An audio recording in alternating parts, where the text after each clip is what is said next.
Funding for To the Contrary provided by the E. Rhodes and Leona B. Carpenter Foundation, the Park Foundation, and the Charles A. Freoff Foundation. That's how I see their campaigns in forcing people to talk about issues that the major party candidates ignored, especially as they pertain to race and gender. These were women who felt that they had a voice that needed to be heard.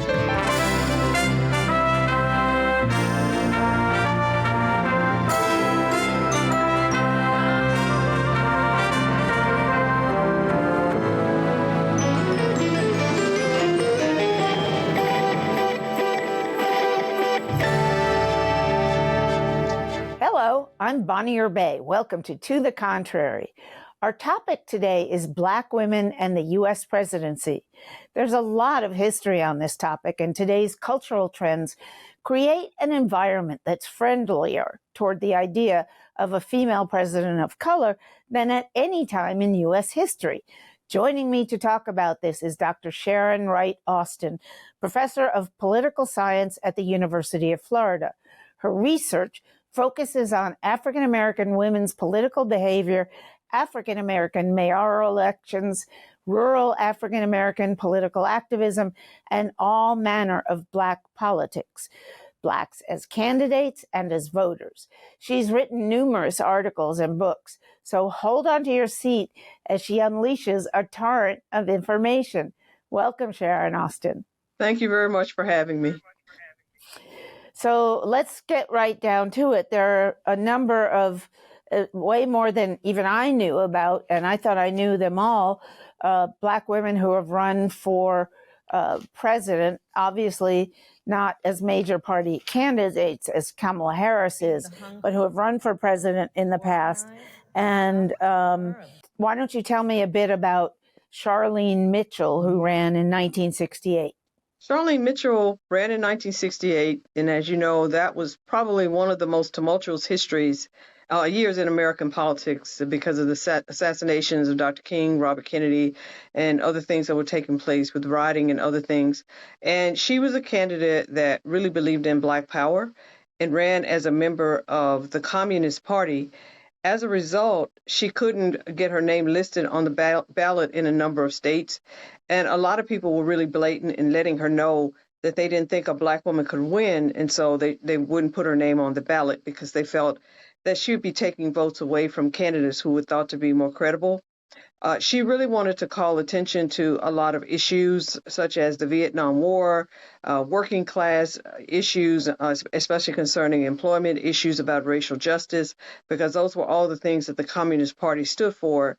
But she was the target of a lot of criticism simply because she was a member of the Communist Party, but a lot of African Americans throughout history have belonged to the Communist Party because they believed in racial justice long before the major parties did. She was, I believe, the only one who has run Black woman for president from the Communist Party. Do you think she maybe made things a little more difficult for VP Kamala Harris? Because now communism, as then, was such a dirty word. Did she make it more difficult? Did people start? You hear Donald Trump calling Kamala Harris a Marxist all the time. Right. And so is that a problem created at least initially by Ms. Mitchell? I don't think it was a problem that was created by Ms. Mitchell. I think that, there still is a stigma associated with the Communist Party. And I don't think that her candidacy had any negative impact on Kamala Harris's candidacy because most people have never heard of Charlene Mitchell. She only received 1,000 votes, but she knew that she couldn't win in 1968. But she ran because she really wanted a symbolic candidacy. She wanted people to address issues that the major parties were pretty much not addressing to her satisfaction. Let's talk about Cynthia McKenna. Tell us who she is. Cynthia McKenna served in the U.S. House of Representatives from 1993 when she was elected until she lost in a re-election effort, and she wasn't re-elected in 2006. She decided to run for office, announced it in 2007 because she was running in the 2008 presidential campaign. as a representative of the Green Party. And when she first decided to run, when she was in Congress during those final years, she was asked to run as a representative of the Green Party, but she didn't want to. She wanted to remain in Congress. But then after she lost her congressional seat, she decided to run for the presidency. And as an independent candidate, like Charlene Mitchell, she also focused on issues that she didn't think that people were addressing to her satisfaction, like economic justice, like racial justice, and the other issues that the Green Party stands for. She really wanted to focus on their 10-point platform. And she, again, was running. What were some of Right. the points on the 10-point Some of the things platform? that they were talking about were things like economic justice, like racial justice, like environmental issues, some of the issues that you now hear people talking about more commonly, social justice issues. But back then, in 2008 even, you didn't hear people talking about those types of issues as much.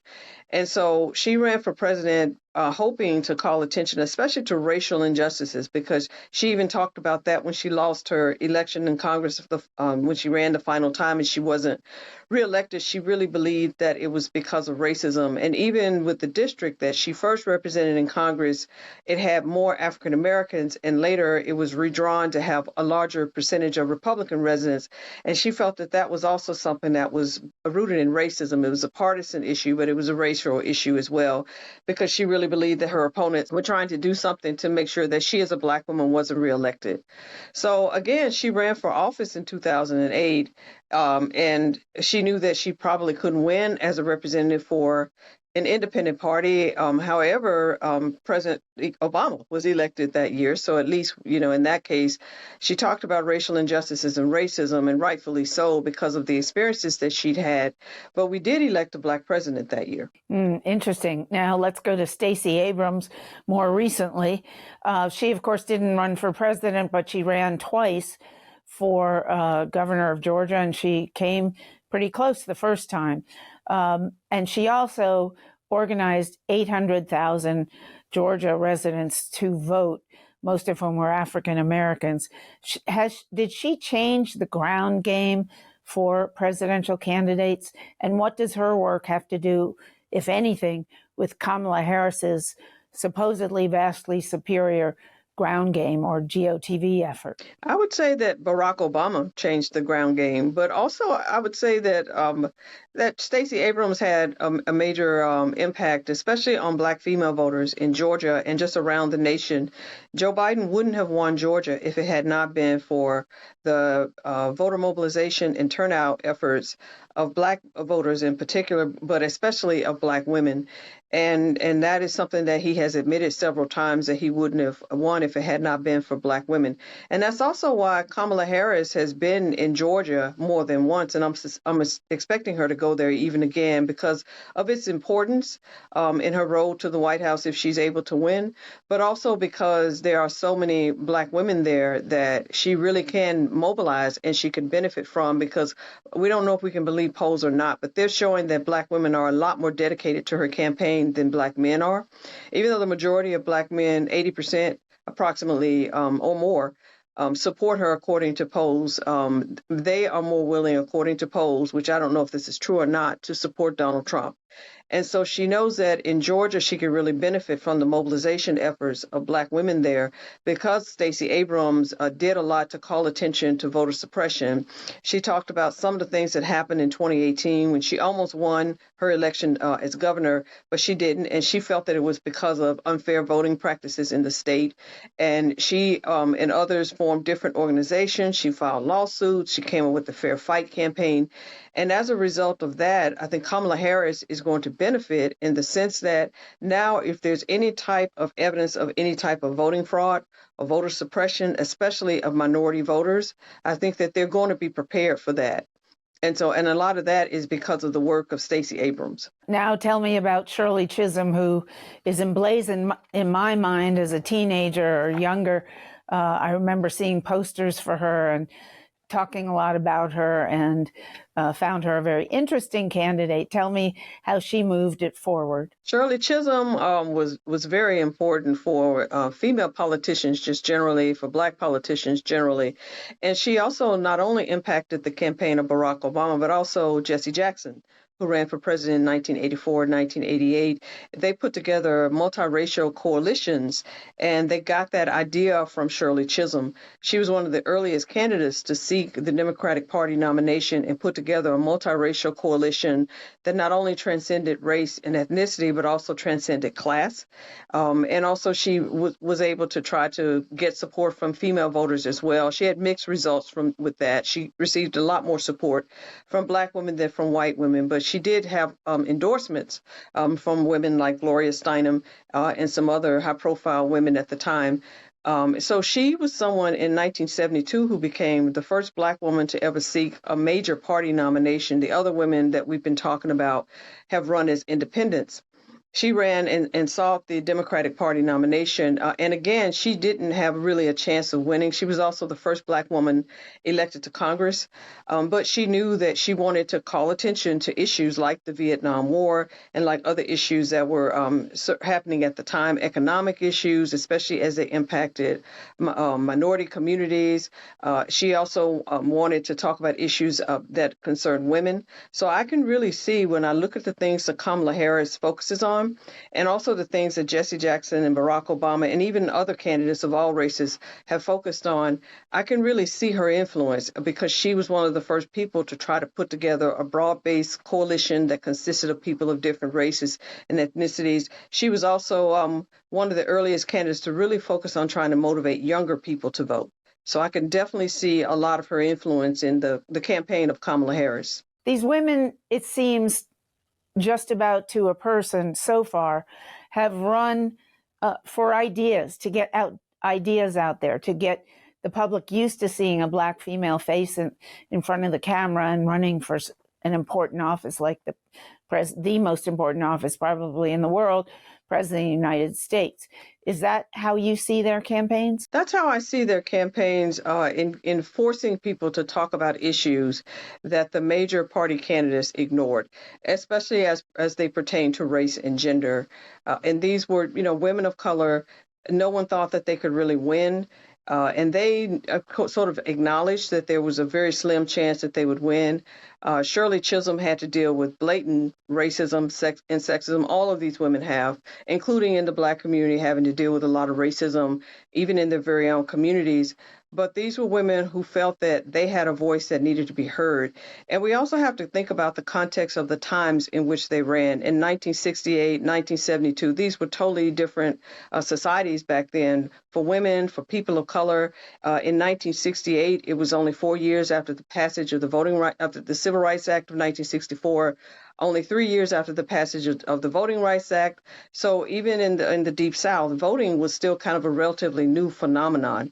And for women, it was the height of the women's movement, the height of a lot of different movements, the Chicano movement, the Yellow movement, the Black Power movement, the modern civil rights movement. And she was running during that time as a woman. And that was something that at that time that women simply just did not do, and certainly not women of color. And so that was a very brave thing for these women to do at the time. They must have been the target of a lot of animosity and a lot of ridicule. But they ran anyway. Were they ever the target of assassination attempts? I don't remember ever plots uncovered. Right. I don't ever remember reading about any assassination attempts, but they did receive hate mail. I mean, they did. I think, unfortunately, a lot of women receive hate mail. I mean, I'm sure sometimes you might get it. Sometimes I even get it, but it's not on the same level. But at the time in 1968, when people were used to seeing women, especially women of color, in a certain role, and women of color in a more subservient role, to have a woman saying that she's running for president as a communist, like Charlene Mitchell, or a woman saying that I'm a member of Congress and I'm now seeking the Democratic nomination for the presidency, that must have been mind-boggling to a lot of people. So I can only imagine the amount of stress that they must have had to deal with. And let's switch a little bit over to Patsy Mink from Hawaii, who was a longtime U.S. House member and ran for president. She was the first woman of color in Congress. She was an Asian American woman, and at the time, this was in 1964, which was, again, a totally different time. And I think people are less familiar with the type of biases and prejudices and the different discriminatory acts that have been committed against Asian Americans. She was someone who ran for office as, a young woman, so she had her gender, her ethnicity, and her age as a young woman running for office and being in Congress, and at the time being one of the only women who had ever been elected in the history of the U.S. Congress. So that was something that was really difficult for her. And again, I think all of these women of color have paved the way for other candidates, but especially for other female candidates, because they were taking a stand at a time when it was thought of as being not only that women were not at the time expected to do these types of things, but it was also a dangerous thing to do at the time. If you think about the history of 1964, civil rights activists were still being murdered. And so for this woman to be a member of Congress and to be in a position where she is being outspoken about political issues, like the other women, it was something that was really remarkable, and she was taking a huge risk. And just after the 1963 assassination of President John F. Kennedy, who was very supportive of Americans of color, tell me, please, about Lenor Fulani. Yes. She ran a bit earlier, but also, how did she move it forward? Yeah, she ran twice in 1988 and 1992, and that was, years later. And she ran as a representative of the New Alliance Party, which was also an independent party. And the interesting thing about Lenor Fulani, based on my research, is that she was one of the first candidates to openly talk about GLBTQ rights. And so that was something at the time, there still was a stigma. At the time, even, we still didn't know a whole lot about AIDS. And people back then, if you were gay, you pretty much had to be very discreet with it. So for her to be a candidate who was running mostly in the North and running in New York and other places on the East Coast, but she ran her campaign across the country, but she's probably more well known on the East Coast. And to talk about not only issues involving race and gender and social justice, but also issues involving gay rights. That was something that you had never really heard a presidential candidate talking about at the time. And Carol Moseley Braun, who has appeared on this show in the past and was a U.S. senator, she ran. Talk about what she contributed. Carol Moseley Braun served one term in the U.S. Senate from 1992 to 1996. She wasn't reelected, but she was the first Black woman ever to serve in the U.S. Senate. And since then, there have been very few. Of course, Kamala Harris more recently, and now there are other Black women who are running this year, and we don't know if they're going to win or not. But there haven't been very many Black women in Congress in general, but certainly not in the U.S. Senate. And so that was something that was really symbolic and historic when she won her race in 1992. She's a former attorney from Chicago who had been very much involved in statewide politics in Chicago and local in Illinois and local politics in Chicago. And she decided to run for office in 2008. She ended her campaign. And I think a lot of it was because of some of the things that even happened during the time that she was in the U.S. Senate. There were some controversies about the way that she handled some funds and some of the affiliations that she had, even with a person who was referred to as a Nigerian dictator. And so a lot of people remembered some of that baggage from her. And that's one of the reasons why she didn't get reelected for a second term. But she still, nevertheless, has had a distinguished political career, but just not so much in the elective office holding. But she decided to run for president. She didn't run for very long. During that same year, Al Sharpton, the civil rights activist, also was running in 2008. Both of them eventually withdrew their candidacies. And as you know, Barack Obama eventually won. But she was more so interested in just talking about more traditional issues. The other candidates talked about issues mostly that you never heard people discuss before. She mostly talked about issues that you expect a political candidate to hear about, like economic issues and issues of those kinds. She didn't talk very much about racial justice or gender or social justice. She was more of a traditional candidate, but her campaign wasn't very long. She wasn't able to really raise very many funds, but nevertheless, it was significant that she had been elected to the U.S. Senate and that she had decided even to make the decision even to run for president and put yourself out there is something that's really extraordinary. Still talking about Carol Moseley Braun, what did she do in terms of the next topic I want to talk about, which is the browning of America and how it has changed things for Kamala Harris and for Barack Obama before her. I would say that Carol Moseley Braun and also Barack Obama show that Black candidates could receive significant amounts of, she didn't receive a whole lot of votes, but Black candidates could realistically run for office like the presidency. Because when Barack Obama even ran, at first people were saying there's no way this country will ever elect a Black man. And as we know, he won twice. For Carol Moseley Braun, when she ran for the U.S. Senate, people were telling her the same thing, that not only was she Black, but she was a woman as well. And she's not from an affluent background. She grew up in a community called the Bucket of Blood. So she grew up in a pretty tough neighborhood in Chicago. So she didn't really have a whole lot of economic resources, or she didn't have any real advantages. So I think with all of those candidates, but especially with Carol Moseley Braun, they showed that you could run for the U.S. Senate, which is a statewide position, and you could run for the presidency, which is a national, you have to run nationwide, and you can realistically expect to win, even in states that have very small Black populations. Now, what about the changing demographics, as I asked a moment ago, and how it, for example, Kamala Harris's father is from the Caribbean. How has immigration and the browning of America made it easier for people of color to run? This is going to be a very significant election in terms of the result, because it's really going to show the impact of the browning of America, because it's being predicted at some point, maybe within a decade or so, that white people will be the numerical minority in this country and people of color will be the majority.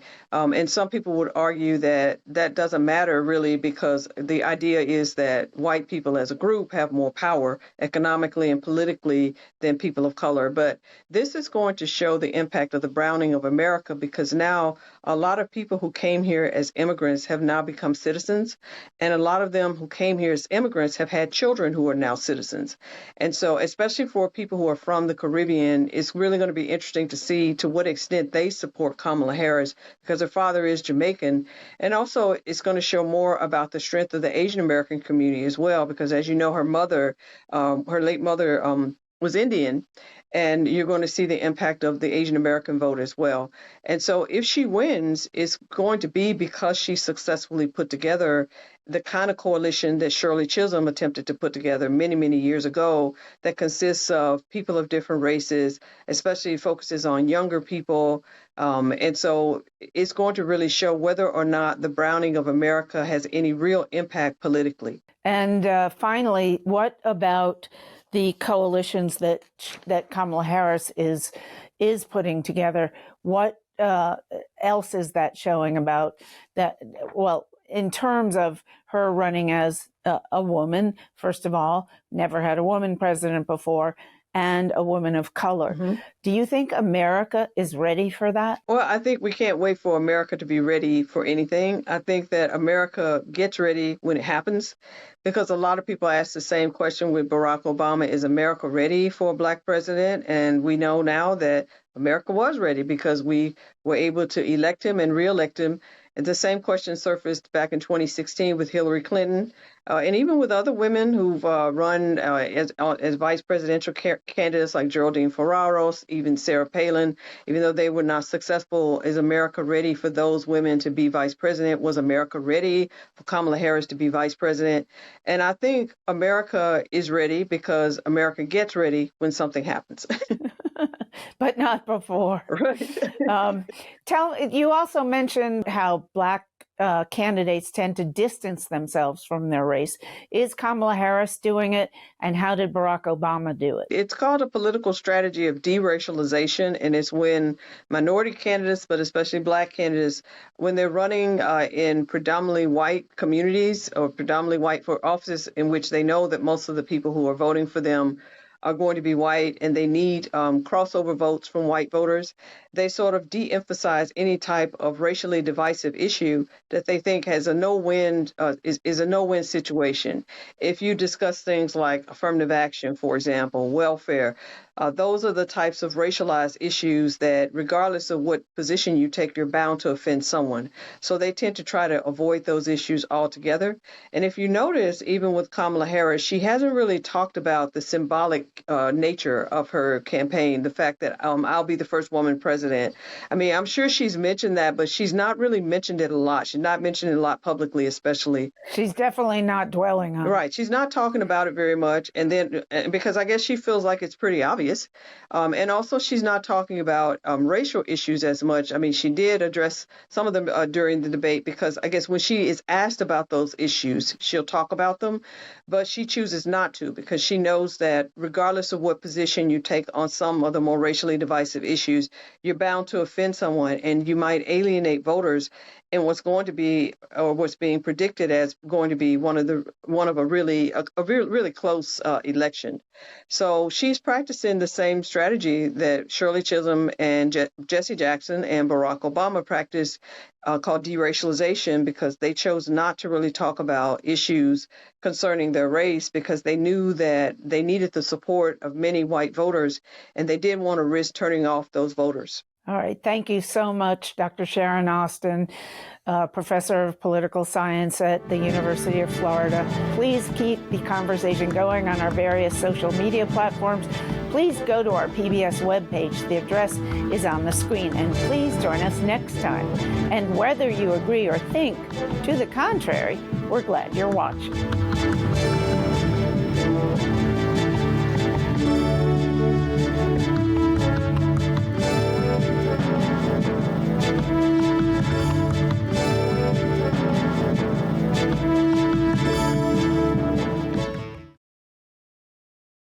Funding for To the Contrary provided by the E. Rhodes and Leona B. Carpenter Foundation, the Park Foundation, and the Charles A. Frioff Foundation.